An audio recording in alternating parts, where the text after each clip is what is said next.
हाय, कैसे हैं आप? उम्मीद है सब बेहद बढ़िया है। आज का हमारा टॉपिक है नॉर्मल डिस्ट्रीब्यूशन को लेकर।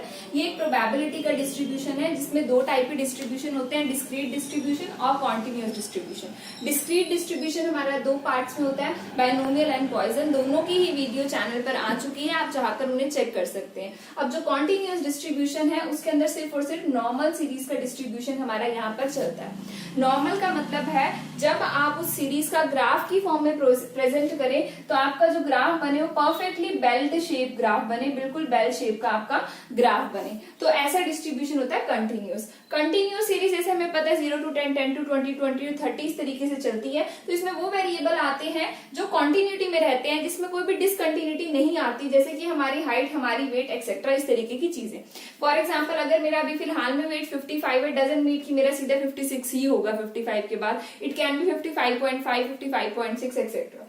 सिमिलरली हाइट एंड वेट के साथ चल रहा है। इसको देने, इसके अंदर कंट्रीब्यूशन दो लोगों ने दिया था। डी मोवियर ने 1733 में नॉर्मल डिस्ट्रीब्यूशन कर्व के बारे में बात की थी अपने आर्टिकल्स में, और कार्ल गॉसिन ने भी की थी, इसलिए नॉर्मल डिस्ट्रीब्यूशन कर्व को गॉसिन्स डिस्ट्रीब्यूशन कर्व भी बोला जाता है। अब अगर आपने किसी भी सिचुएशन में एक नॉर्मल डिस्ट्रीब्यूशन के कर्व को कॉन्टिन्यूअस फ्रीक्वेंसी में बना रहे हैं तो उसके पीछे कंडीशन क्या क्या होनी चाहिए कि कॉन्टिन्यूअस में ही लगेगी या नॉर्मल डिस्ट्रीब्यूशन ही लगेगी, जो हमने पहले बात की यानी कि पॉइसन डिस्ट्रीब्यूशन या फिर बाइनोमियल, वो नहीं लगेगी। ये तब लगती है जब हमारी एन की वैल्यू यानी कि number of trial infinite means बहुत ही ज्यादा लार्ज हो, और ना पी की वैल्यू स्मॉल हो ना ही क्यू की वैल्यू हमारी स्मॉल हो। जैसे कि हमने पॉइसन में किया था कि पी की यानी कि पॉसिबिलिटी की वैल्यू बहुत ज्यादा कम थी और क्यू की यानी कि उस चीज के हैपन ना होने की प्रोबेबिलिटी बहुत ज्यादा थी। तो ऐसा कुछ भी इनके केस में नहीं है, दोनों की प्रोबेबिलिटी ही एक अच्छी खासी प्रोबेबिलिटी है, दोनों में से किसी की भी प्रोबेबिलिटी बहुत ज्यादा स्मॉल नहीं होती। इसका एक फॉर्मूला है पी एक्स एक्स, यानी कि जो हमारी प्रोबेबिलिटी निकालनी है वो किसके इक्वल है, 1 अपॉन स्टैंडर्ड डेविएशन रूट 2 पाई, पाई मीन्स 22/7 और 3.14 इंटू ई, ई मतलब लोगरिथम में से फॉर्मूला निकालना है, -1/2 की पावर है और यहाँ ब्रैकेट में -1/2 के साथ मल्टीप्लाई होता है। मल्टीप्लाई के लिए ये साइन लगा देती हूँ, नहीं तो आप लोग कंफ्यूज हो जाएंगे। मल्टीप्लाई हो जाता है x माइनस एक्स बार यानी कि हमारा छोटे वाले x का square divided by standard deviation से। घबराने की जरूरत नहीं है, फॉर्मूला लाजमी है कि बहुत ज्यादा बड़ा है तो इसका क्वेश्चन तो आने वाला आपके पेपर में है नहीं, बट जस्ट आपको फॉर्मूला याद होना चाहिए। फिर भी इसके अंदर जो हमारी मीन की वैल्यू होती है वो 0 होती है और जो स्टैंडर्ड डेविएशन है उसकी वैल्यू 1 को हम पुट कर देते हैं इसके अंदर। मीन्स यहाँ पर आप इसे हटा भी देंगे तो भी कोई फर्क नहीं पड़ता क्योंकि इसकी वैल्यू तो 1 ही है। वैसे फॉर्मूला लिखने के लिए यहाँ वैल्यू हमारे पास स्टैंडर्ड डेविएशन है। गिवन न्यूमेरिकल में वैल्यूज चेंज भी हो सकती है, तो बहुत ज्यादा केयरफुली करना है अगर आप न्यूमेरिकल अटेम्प्ट कर रहे हैं। पर मैं आपको यही कहूंगी अगर नॉर्मल डिस्ट्रीब्यूशन के साथ कोई थ्योरेटिकल क्वेश्चन आ रहा है तो बेस्ट रहेगा आप थ्योरेटिकल क्वेश्चन को अटेम्प्ट करें। अगर आपका पेपर एमसीक्यू है तो इसको सॉल्व करने के लिए कहीं पर भी आपको नहीं देंगे, ठीक है। जस्ट ये हो सकता है कि आपसे फॉर्मूला पूछ लिया जाए कि कौन सा फॉर्मूला इनमें से ठीक है। नेक्स्ट है इसकी असम्पशंस। मैं इसको थोड़ा सा इरेज कर देती हूँ, बहुत ज्यादा मैसी हो रहा है क्योंकि कंटिन्यूअस फ्रीक्वेंसी डिस्ट्रीब्यूशन वाला बहुत इजी टॉपिक है। पहले वाले दो को जरूर कर लीजिएगा ताकि आपको अच्छे से ये याद हो जाए। नेक्स्ट है इसकी असम्पशंस। असम्पशन में इसकी क्या क्या है, पहला है इसकी असम्पशन इंडिपेंडेंट कॉजेस। इसके पीछे जो फैक्टर है मींस हाइट के पीछे फैक्टर या वेट के पीछे फैक्टर, ये इंडिपेंडेंट कॉजेस हैं। मींस एक फैक्टर अफेक्टिंग का दूसरे फैक्टर अफेक्टिंग पर कोई असर नहीं पड़ता है। नेक्स्ट है इसकी कंडीशन ऑफ सिमेट्री होती है। सिमेट्री मींस जब आप इसको ग्राफ में प्रेजेंट कर रहे हैं तो बिल्कुल ही परफेक्टली आपका बेल शेप आ रहा है, बीच वाला पॉइंट ही आपका मीन, मीडियन और मोड है। इसके राइट हैंड साइड पे 0.5 और लेफ्ट हैंड साइड पे 0.5 डाटा है। जैसे कि हमने बाइनोमियल डिस्ट्रीब्यूशन में बात की थी तो वहां हमने ये बोला था कि हमारा जो डाटा है वो हमारा पॉजिटिव है, यानी कि उसकी राइट साइड पर टेल है। और जब हम बाइनोमियल की बात करते हैं तो हमारा डाटा कैन भी राइट साइड भी हो सकता है और लेफ्ट साइड भी हमारा डाटा हो सकता है। वहां पर हमें ये दोनों ही ऑप्शंस में मिल सकते हैं। बाइनोमियल के केस में, पॉइसन में सिर्फ राइट साइड, और कंटिन्यूअस में बिल्कुल परफेक्टली बेल शेप हमारा डाटा रहता है। नेक्स्ट है मल्टीपल कॉजेस। मींस एक पर्टिकुलर फैक्टर को बहुत सारे कॉजेस अफेक्ट कर सकते हैं। Coming to the features of the normal distribution curve, पहला feature perfectly bell shape. Means it is a shape जहां पर इधर भी 50% डाटा है और इधर भी 50% डाटा है। यूनिमोड्यूल, यूनिमॉडल यानी कि इसका जो मोड है वो एक ही निकलेगा। कई बार हमारे डाटा ऐसे होते हैं जिसमें हमारे दो मोड निकल रहे होते हैं, ये भी मोड है ये भी मोड है।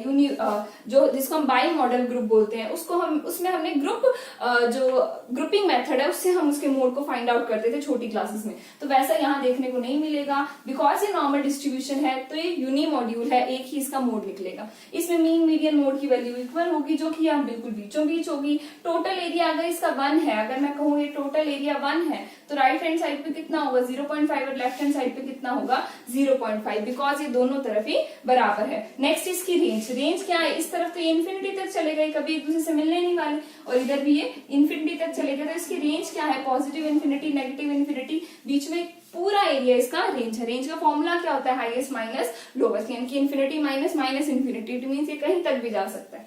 नेक्स्ट है हमारे पास इसके बीच में QM, यानी कि क्वार्टाइल डेविएशन, मीन डेविएशन और स्टैंडर्ड डेविएशन में जो रिलेशन है वो है 10:12:15 का। इसे हम ये भी लिख सकते हैं, बिकॉज देखिए 10:12:15, अगर आप इसे कट कर दें तो कट करने पर ये 5 रुकिए नहीं हो रहा क्या, कट नहीं हो रहा, यही है हमारा, ठीक है। वैसे इसकी फ्रैक्शन में भी ये निकल सकते हैं कि फ्रैक्शन में इनकी वैल्यूज क्या आ रही है। नेक्स्ट है इसका जो स्क्यूनेस है, यानी कि β1 दैट्स इक्वल टू 0, एंड जो इसका कर्टेसिस निकल रहा है दैट इज β2 इक्वल टू 3, क्योंकि जो परफेक्ट स्क्यूड है वो 0 ही है, यानी कि कोई स्क्यूनेस इसके अंदर है ही नहीं। परफेक्ट, सॉरी मैं बोल रही हूँ नो स्क्यूनेस, इसके अंदर कोई स्क्यूनेस नहीं होती। स्क्यूनेस का मतलब क्या होता है कि परफेक्ट बेल शेप से हमारा ग्राफ कितना डिपार्चर है, मतलब ऐसे तो नहीं जा रहा या ऐसे तो नहीं जा रहा, ऐसा कुछ हमें इसके अंदर नहीं मिलेगा। इसके अंदर कोई स्क्यूनेस नहीं है, क्योंकि ये हमारा परफेक्टली बेल शेप और एक नॉर्मल डिस्ट्रीब्यूशन का कर्व है, तो इसकी स्क्यूनेस क्या आ गई 0। और कर्टेसिस का मतलब होता है इसकी ऊंचाई, जो ये आपका बेल शेप है इसकी ऊंचाई बहुत ज्यादा ऊंचा है, नीचे है, बहुत ज्यादा ऊपर है, कैसा, ये बीच वाला है, और बीच वाले की वैल्यू होती है हमारी 3, तो जो इसका कर्टेसिस है उसकी वैल्यू क्या आ जाएगी 3। नेक्स्ट इसमें से हमने वैल्यूज निकाली है, किसकी, इसमें से वैल्यू निकलती है z की वैल्यू, z टेस्ट की वैल्यू हमारी नॉर्मल डिस्ट्रीब्यूशन कर्व में से निकलती है, और जो z है उसकी वैल्यू क्या है, जो भी आपका गिवन x है उसमें से x बार को माइनस कर दिया, यानी कि मीन को माइनस कर दीजिए और डिवाइड किससे कर दीजिए आप, इसके स्टैंडर्ड डेविएशन से। इसके अलावा हमारी एक नॉर्मल डिस्ट्रीब्यूशन की प्रॉपर्टी रह गई है, जो कि है इसकी एरिया की प्रॉपर्टी, उसको करते हैं।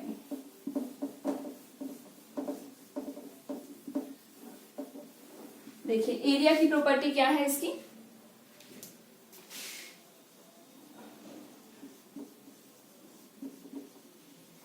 मौसम इतना ज्यादा यहाँ पर ठंडा हो रहा है कि बहुत एक्सट्रीम लेवल वाला हेडेक हो रहा है आज मुझे।